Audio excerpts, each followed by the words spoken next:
This is made up of uriwari and bamboo root. So this is mimi. This is papaya, and this is called we call PAPAD. PAPAD.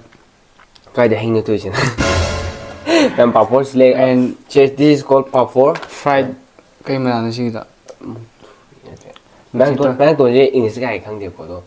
Bang tu so bora. Pumpkin curry tacos mana. Okay.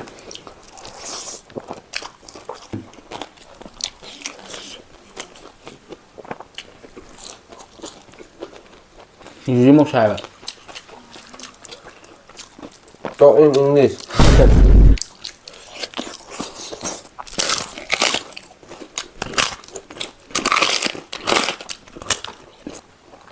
Alhamdulillah. UTI je. Si Manipurด้วยให้อะไรล่ะ UTI ทำมาทางจัดได้เหมือนกันถ้าไหนให้จริงๆโอเคกาซากไปจังเนี่ยพุทธะผมมาลูกพันธุ์เราพูดพุทธะเดี๋ยวพุทธะจีท่ามันสุนทรีย์ผสมพุทธะสุนโอตุพิจารณ์มวยสุนมันสุนทรีย์เขาที่มาสุนขนาดเล็บพุทธะเป็นมุ้งที่มาสร้างมาจังซาเลยมาปะหางมาตาเนี่ยอันนี้สีตัวนี้เนาะตัวนั้นไม้วิ่งอะไรไม้วิ่งเนี่ยวิธี回泰你都得来点咩呢？哦，泰人都得行的，来，如อุทิศ上面啊，你都没到，อุทิศ了个的，因为呀，你看，都没安安些，像那玩意儿，些你可能懂了，或者哪的，安安些的别坑的别，อุทิศ好与好的，คุณเจ๊แม่แม่คนชีพอะไรเจ๊อุทิศของ เนี่ยวันนี้ดูอาศัยดีอังกฤษแต่มุกบางตัวนี้อังกฤษมุกบางแม่นักคนนะก็มีตัวขาดตัวแม่ตัวให้เลยมั้งดูอาศัยดีอังกฤษพูดอะไรก็ตัวtoday we gonna eat UTI ASANGBA. It is an authentic Manipuri dish. So this is made up of uriwari and bamboo root. Yeah, and this is called singjju. This is also an authentic side dish of Manipur. Oh, that's good. So this is mimi.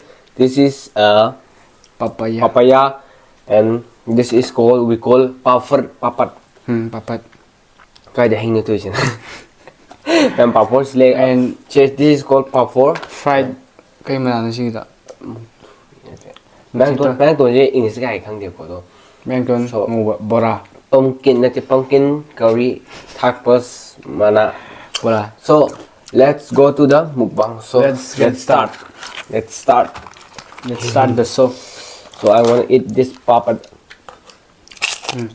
Me too.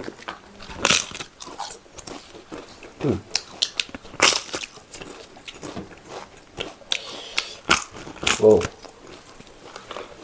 So. Let's put this aside. Yeah, bro.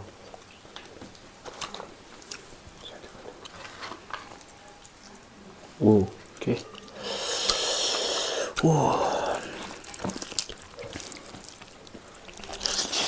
So this thing is made up ofคนมาใส่คนมานะคนมาอันทงเลยก่อนอุช่วยทางอุช่วยเนี่ยปาลาเมนะเนี่ยก็ Okay.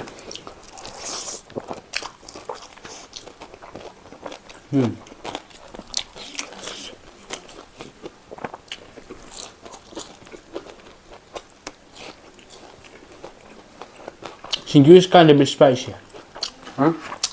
Sinju mau saya. Talk in English. Okay. Sinju seleka.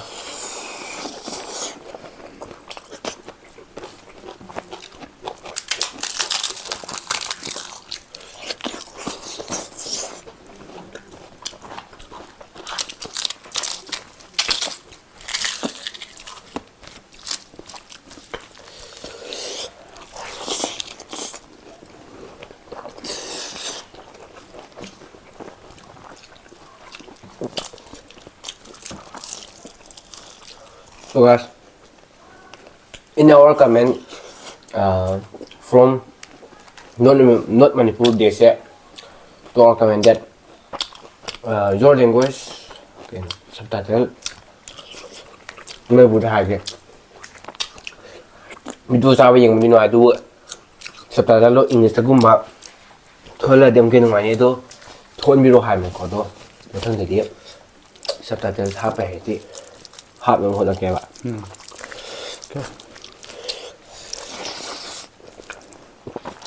It's very hot today. Not Mimi Singju. Kena hai Mimi Singju saya ni ya. Yeah. Hot ana bani. Garmi hai tara dia.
It is very hot, so I cannot focus on just eating. Broken Today's temperature is kind of hot. I can focus while eating this. Good.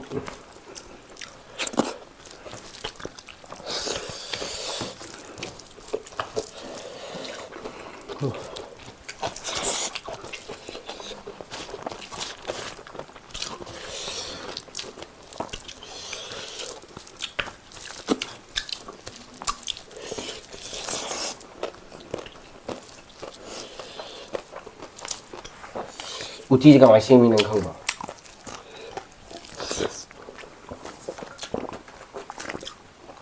Ahmada UTI je si Manipur de hai ra. UTI ngo ngang ga. UTI ASANGBA han chang nai me na. Ngo bu ni na. Kui ti bu to ko aham na phai. Thai han jing je. Okay ka sa ba jan ne phut ba. Kuma lupa ni buat apa? Ada put pajita. Malam sunung siapa sun put sun waktu bisa mau malam siapa hau cuma sun kena lepas. Put lepas imu masa apa jangan salah ni apa? Orang macam tu. Orang si tu ni tahu nama mai biang ni deh. Mai biang ni vida. Koi Thai ni doktor le temina. Oh, Thai ni tu deh ni nak pakai deh. Lu uti casan bila ni tu mido. Uti casan le dia. Cuma ni ya. Như tụi mình ăn ngang gì á, sao ngoài trẻ, xí ni khối ni đâu là phải là ta, ăn cái xí đấy không cái gì, uti hào ý hào tí, đó. Nang Thai là phụ là phụ nang yam khăm mình, có đâu nè, thấy chưa, lạc qua bên thiên này còn history áo mà nè, nhiều gặp gì đấy, thế, show the Sanskrit, story of uti ha. Em chỉ nhìn thấy rồi. Phát sai.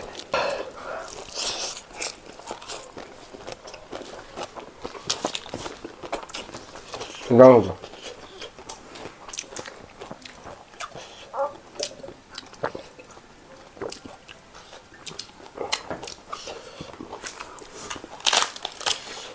Khi chẳng mới tăng là sụt ra gì.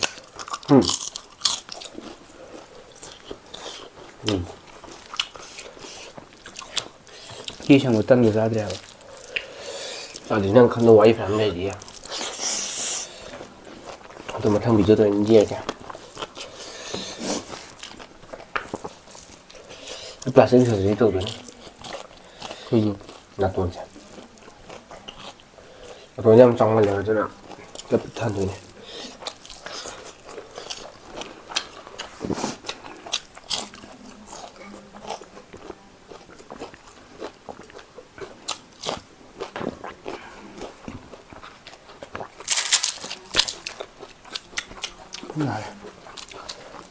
짜증 냄새나 뭐?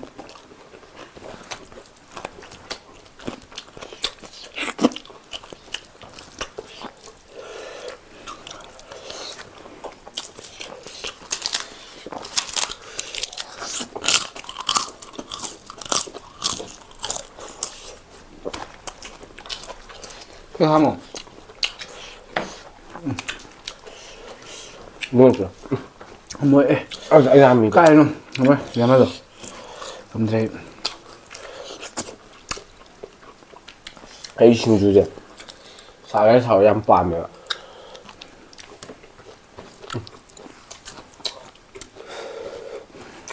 마늘이 파져도 돼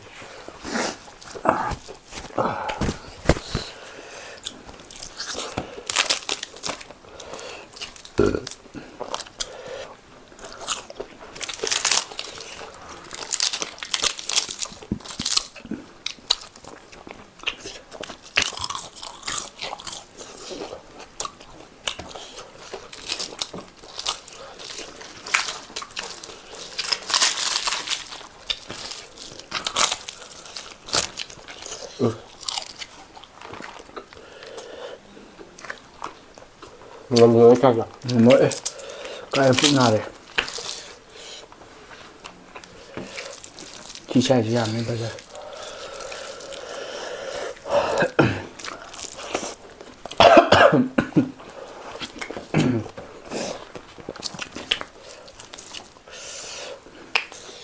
Guys, today this is so tasty.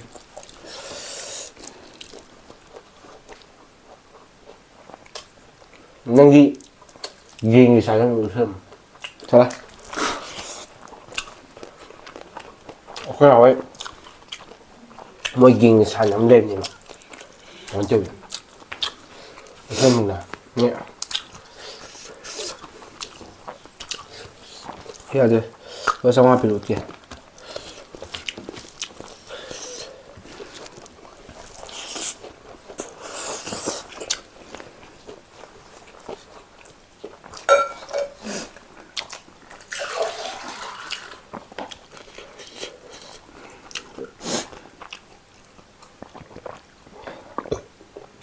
cái này borrow glass of water Can I borrow a glass of water?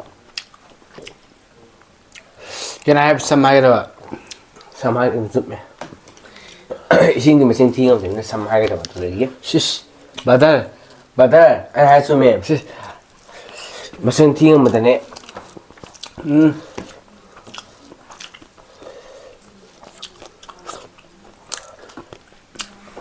rồi mà nó khơi hay vô So guys, nanti. Ini apa kau jadi sao thôi deh, Pak. Ada sada kita uti lo sanggara, cak sih beri kan lemme, lagi thak punya sijo, lagi thak punya, kalian ni. ngom đấy insinga ngom đấy đâu đấy mụn nó thàm đấy chỉ nên học đấy rồi nó học đấy Rồi, outside đó những video đi, sẽ recipe học được. Tapi uti thong na, sa story nó sa học này. vừa lụt đi thùng ngoài thà rồi vừa lụt thôi ní vừa đi thùng với share guys đó Yeah, I know. Ma'am, sige mo tan sa lusan dyan lagi. mày ngay thà cái tôi tung thong mày tổ chức ra đấy tôi mắm chị mà ta xin chào cái Ito ma'am na ako video sa han bay bibisi din na. like share subscribe and bell icon And ma'am si lusan dyan matang video na siya sige di. Bye bye. 또 시기 보라 돼. 매운 돈 거냐 하고 거도. 한번 좀 삼을 줘. 밭대. 밭대. 바이. 니소 에딕 수입 것이 이제 뭐라 하죠? 또